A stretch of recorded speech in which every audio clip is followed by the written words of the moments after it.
أعوذ بالله من الشيطان الرجيم بسم الله الرحمن الرحيم. So now we plans the biton you chu bol besh. Qariyuk shtagukar. Chwah lamas da metzanislo at.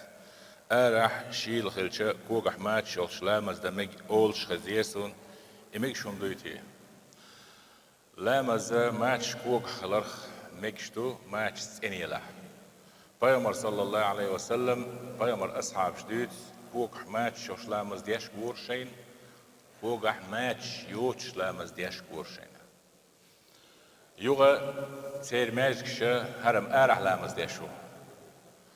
Hin sense halle mezgsh ders chert olsh hots.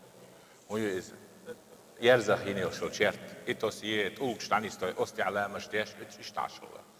Zundele tamdina paymar sallallahu alayhi wa sallam shi match lamas diash was dayakh koger.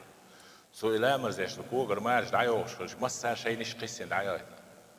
Paymar sallallahu alayhi wa sallam da'un tkhuysi match da'un do inshallah ahyosh gicher o otsulch o so dinnek de mutakhallaqsh Paymar sallallahu alayhi wa sallam shiyan Jibril malik ta'tir dal hashin kog yah najasat satambu itayaq al qut minutan dayaq khair shun sha match dayaq yustat shun senil ha أتوقع محسش لي لويت كوجن أخنا يلدي ليلو إتا يلدي عاتي يوش مسحود يش تعود شن صدق يعني يقود شن خادينا خاصة كحليلو مكش إشتا هم دو دلح يقارع ولشنا ما تشكرتني كدو تسين خلر نجاسة يوش سجود ديش خان سنو الله يشوش سجود ركوع يقيش عويش لامز ديش نو الله يشوش ما تشهلش عن زين هلش عن يو در سبوج علمنا سنة نجح ماتش كوجح يوش ملامس در الهند أجي بيامر صلى الله عليه وسلم جكش كوج لامس يلش ماتش يلش تلامس تدو ساد ندحلو يتساد سدي دي آل ربحان دلش نجح إشغال ديكي دوشون آل إحاديث دو إذا